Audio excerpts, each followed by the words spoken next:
Pencatatan keuangan seringkali menjadi hal yang merepotkan bagi pelaku usaha, khususnya usaha mikro, kecil, dan menengah.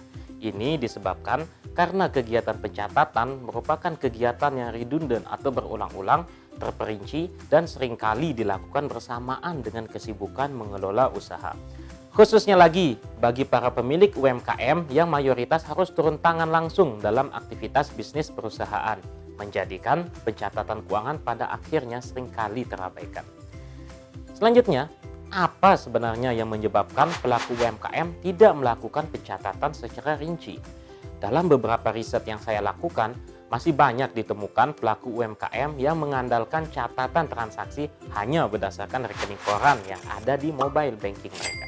Bahkan lebih parahnya, ada yang hanya mengingat saja transaksi yang terjadi di bisnisnya, tidak dicatat sama sekali. Alasannya kurang lebih sama, kerepotan karena harus mencatat sekaligus melakukan aktivitas bisnis seperti berdagang ataupun memproduksi barang.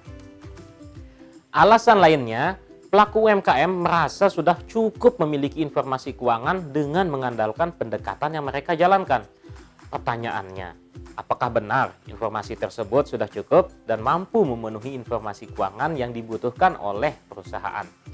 Akuntansi sendiri pada dasarnya merupakan sistem pengolahan informasi yang kompleks, di mana nanti outputnya berupa laporan-laporan seperti laba rugi, perubahan modal, arus kas, dan posisi keuangan. Akuntansi sebagaimana sistem pada umumnya, maka ada aktivitas input, proses, dan output. Transaksi adalah pintu masuk atau input dari sistem informasi tersebut. Ingat, prinsip penyusunan informasi adalah garbage in, garbage out. Apabila dari awal data atau transaksi yang dimasukkan berupa data yang tidak lengkap, tidak rinci, bahkan salah data, maka dipastikan informasi yang dihasilkan juga tidak berkualitas. Nah, perkembangan teknologi saat ini sudah mampu menyederhanakan proses pelaporan akuntansi. Kita tidak perlu lagi menyusun setiap siklus akuntansi. Sistem informasi akuntansi yang ada saat ini, baik berupa aplikasi pembukuan maupun format laporan keuangan berbasis Excel, sudah mampu memperpendek siklus akuntansi. Pelaku UMKM hanya perlu memasukkan aktivitas dan kode transaksinya. Laporan keuangan sudah otomatis tersusun. Akan tetapi, input berupa pencatatan transaksi tidak bisa digantikan. Harus dilakukan, dan itulah sedikit usaha yang memang harus dilakukan oleh para pelaku UMKM untuk memperoleh informasi yang relevan dan akurat. Lalu, apakah sepenting itu informasi akuntansi bagi UMKM? Kan uang yang dimiliki oleh perusahaan adalah uang pemilik usaha juga. Nah, ini kan pernyataan yang sering juga kita dengar dari pemilik UMKM. Saya memohon maaf, harus mengatakan, tapi pernyataan tersebut adalah pernyataan yang keliru. Paradigma seperti ini yang seringkali mengantarkan UMKM pada apa yang saya sebut sebagai mind trap. Mayoritas UMKM saat ini tidak melakukan pemisahan kepemilikan harta antara kepemilikan pribadi dengan kepemilikan perusahaan. Artinya, pengeluaran dan pemasukan antara aktivitas pribadi dan aktivitas bisnis tercampur menjadi satu. Dalam kondisi seperti ini, pencatatan transaksi untuk merincikan aktivitas transaksi sangat dibutuhkan oleh pelaku UMKM untuk memperoleh informasi mana yang merupakan uang mereka dan mana yang merupakan uang yang berhak mereka gunakan. Mengapa saya menggunakan diksi ini? Saya ilustrasikan suatu kasus sederhana. Misalkan ketika saya memiliki modal 1 juta rupiah dan saya membeli barang jualan dengan uang tersebut. Anggaplah satu barang harganya 100.000. Sehingga dari modal tersebut saya bisa memperoleh 10 barang untuk dijual. Selanjutnya barang tersebut saya jual dan saya memperoleh pendapatan sebesar 1.400.000. Jika kita bertanya, mana yang merupakan uang saya? Maka uang saya adalah 1.400.000. Namun mana yang merupakan uang yang berhak saya gunakan?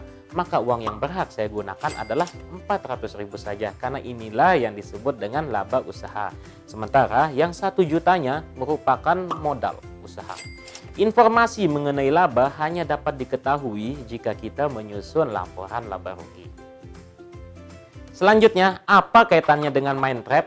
Mengutip konsep cognitive ease yang digagas oleh Daniel Kahneman, menjelaskan bahwa manusia memiliki kemampuan untuk berpikir dalam berbagai cara seperti berpikir ringkas dan sederhana atau berpikir analitis. Semuanya berkaitan dengan pemecahan sebuah masalah. Secara khusus, dua pola pemikiran ini disebut dengan sistem 1 dan sistem 2.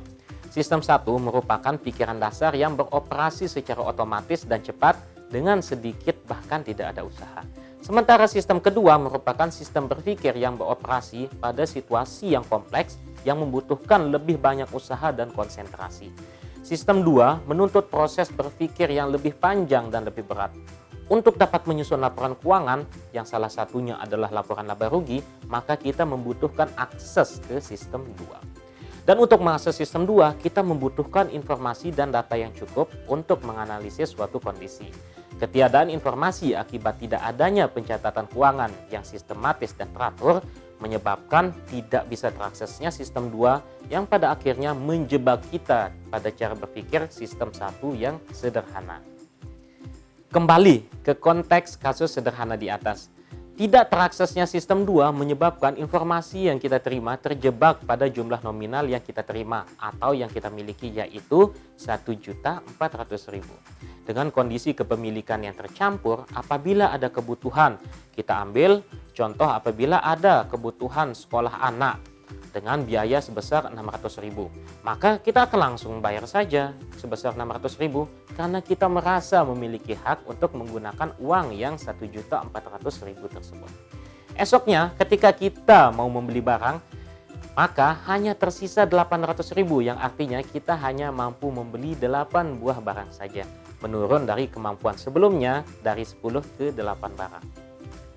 Artinya terjadi price secara tidak sadar, dan ingat bahwa price bukanlah beban tapi langsung menyebabkan berkurangnya modal.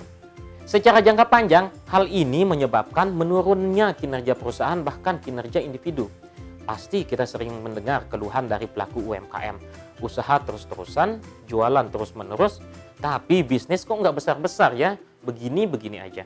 Waspada, itu bukan disebabkan karena ada hal mistis seperti adanya tuyul. Tapi memang karena kita menggunakan uang perusahaan untuk kebutuhan pribadi secara tidak sadar. Oleh karena itu Bapak Ibu pelaku UMKM, pencatatan keuangan adalah langkah awal kita dalam mengelola bisnis secara lebih profesional. Tidak ada jaminan jika kita mencatat, maka esoknya jumlah pelanggan kita akan bertambah secara signifikan. Tidak ada jaminan juga jika kita mencatat, maka esoknya kita menguasai pangsa pasar nasional bahkan internasional.